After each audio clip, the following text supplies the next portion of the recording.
नमस्कार, अभिवादन स्वीकार कीजिए नीरज कुमार पांडे का। आज एक बार फिर से उपस्थित हैं एक ऐसे विद्रोही महानायक की कहानी के साथ जिसने भारत ही नहीं बल्कि अमेरिका जैसी महाशक्ति की धार्मिक और राजनीतिक मान्यताओं की नींव हिला दी।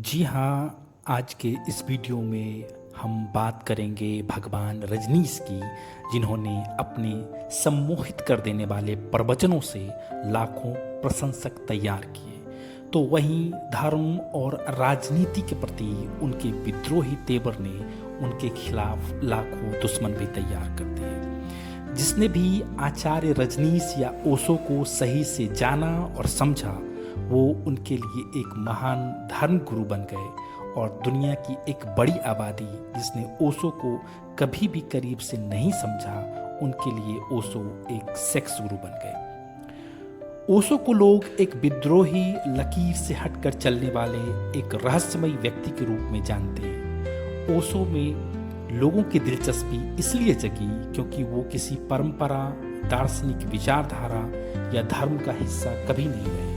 वो संपूर्ण विश्व में सबसे प्रभावशाली एवं विवादास्पद आध्यात्मिक गुरु थे। ओशो धार्मिक रूढ़िवादिता के कठोर आलोचक थे, जिसकी वजह से वह बहुत ही जल्द विवादित हो गए और जीवन भर विवादित ही रहे। ओशो का मूल नाम चंद्रमोहन जैन था। उनका जन्म 11 दिसंबर 1931 में मध्य प्रदेश में गाटकरवारा जिले के अंतर्गत कुचबाड़ा गांव में हुआ था। उनके माता पिता श्री बाबूलाल और सरस्वती जैन तेरापंथी दिगंबर थे। ओशो 9 वर्षों तक अपने नानी के घर में रहे। ओशो इस बात को स्वीकारते हैं कि उनके विकास में इसका प्रमुख योगदान रहा, क्योंकि उनकी नानी ने उन्हें संपूर्ण स्वतंत्रता, उन्मुक्तता प्रदान किया और साथ ही किसी भी रूढ़िवादी ज्ञान से दूर रखा। रजनीश बचपन से ही गंभीर और सरल स्वभाव के थे। विद्यार्थी जीवन से ही रजनीश बगावती सोच के रहे थे। उन्हें समाज की धार्मिक और राजनीतिक की पारंपरिक व्यवस्था में जरा भी आस्था नहीं था। उन्होंने सिर्फ उन्हीं चीजों को स्वीकारा जो उनके तर्क की कसौटी पर सही उतरा। यही वजह है कि ओशो अपने विद्यार्थी काल से ही एक कुशल वक्ता और तर्कवादी के रूप में स्थापित हो गए थे। ओशो ने अपने करियर की शुरुआत 1957 में रायपुर के संस्कृत विश्वविद्यालय में प्रवक्ता के रूप में किया। सन 1960 में वो जबलपुर विश्वविद्यालय में दर्शन शास्त्र के प्रोफेसर बने। उनको उस जमाने में एक तेज तर्रार अध्यापक माना जाता था। इसी दौरान उन्होंने खुद को एक आध्यात्मिक गुरु के रूप में स्थापित कर लिया। वो पूरे भारत का दौरा करने लगे और राजनीति, धर्म और सेक्स पर विवादास्पद व्याख्यान देने लगे। कुछ दिनों बाद उन्होंने प्रोफेसर के पद से इस्तीफा दे दिया और खुद को एक आध्यात्मिक गुरु घोषित कर दिया। 1969 में उन्होंने मुंबई में अपना मुख्यालय स्थापित किया। इसी दौरान उनकी मुलाकात एक अंग्रेज महिला क्रिस्टीना उल्फ से हुई। ओशो उन्हें माँ योगा विवेक नाम से पुकारते थे। वो उन्हें अपने पूर्व जन्म की दोस्त मानते थे। क्रिस्टीना उल्फ उनकी निजी सहयोगी बन गई। ओशो ने सदियों से चली आ रही धारणाओं और कर्मकांडों के खिलाफ अपनी आवाज उठाई। एक आध्यात्मिक गुरु के रूप में ओशो का मानना था कि संगठित धर्म लोगों का आध्यात्मिक ज्ञानोदय के बजाय लोगों में विभाजन का जरिया बना। ओशो की नज़र में धर्म कुरीतियों का शिकार होकर अपनी जीवन शक्ति खो चुका है। ओशो ने धर्म और राजनीति को एक ही सिक्के के दो पहलू माना, जिसका एकमात्र उद्देश्य लोगों पर नियंत्रण करना है।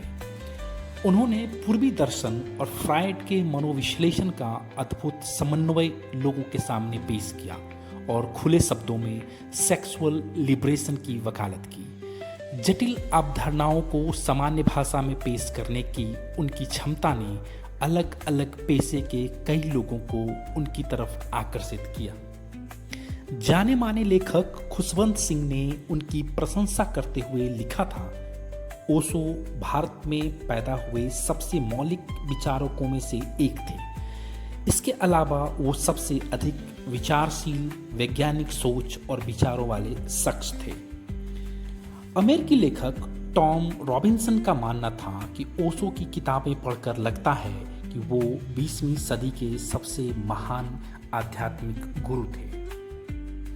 ओशो विवादास्पद विषयों पर अपनी राय रखने के लिए मशहूर थे। बिन मकॉर्मिक अपनी किताब द रजनीश क्रॉनिकल्स में लिखते हैं, उनके विचार इतने विवादास्पद होते थे कि कई बार भारतीय संसद में उन पर प्रतिबंध लगाने पर चर्चा हुआ। वो आगे लिखते हैं कि जो भी उनके संपर्क में आता था या तो वो उनका शिष्य बन जाता था या उनका विरोधी, कोई भी उनके प्रति उदासीन नहीं रह सकता था। ओशो अपनी हर महिला अनुयायी को माँ का नाम दिया करते थे, क्योंकि वो हर महिला को मातृत्व का प्रतीक मानते थे। हर पुरुष अनुयायी को वो स्वामी कहकर पुकारते थे, ताकि उन्हें हमेशा ये याद रहे कि उन्हें अपने ऊपर नियंत्रण रखना है। ओशो अपने हर शिष्य को लकड़ी की बनी एक माला देते थे, जिसमें एक लॉकेट होता था, जिसके दोनों तरफ ओशो का चित्र लगा होता था। हर सन्यासी से यह अपेक्षा की जाती थी कि वे हर समय उस लॉकेट को अपने साथ रखे। वो चाहते थे कि उनके शिष्य नारंगी या लाल कपड़े पहने। ये जरूरी होता था कि कपड़े ढीले हों ताकि शरीर में ऊर्जा का संचार हो सके। ओशो अपना भाषण हिंदी या अंग्रेजी में दिया करते थे। शिष्यों को आदेश था कि प्रवचन के समय वो अपनी आंखें बंद रखें। 1970 में ओशो कुछ समय के लिए मुंबई में रुके और उन्होंने अपने शिष्यों को नव संन्यास में दीक्षित किया और आध्यात्मिक मार्गदर्शक की तरह कार्य करना प्रारंभ किया। उनके विचारों के अनुसार अपनी देशनाओं में वे संपूर्ण विश्व के रहस्यवादियों, दार्शनिकों और धार्मिक विचारधाराओं को नवीन अर्थ दिया करते थे।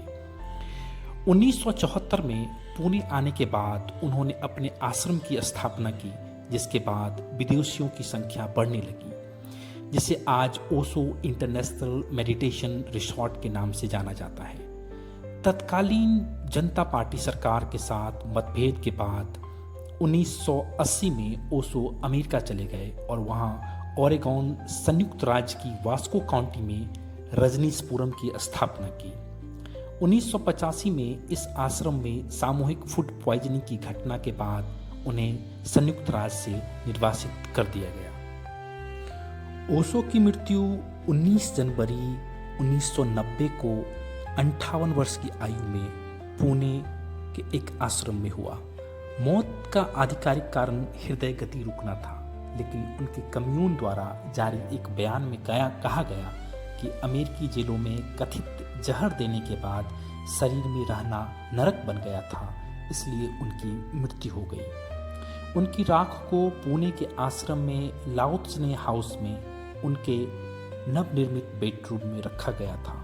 ओशो की समाधि पर लिखा गया है, न जन्मे न मरे, सिर्फ 11 दिसंबर 1931 और 19 जनवरी 1990 के बीच इस ग्रह पृथ्वी का दौरा किया।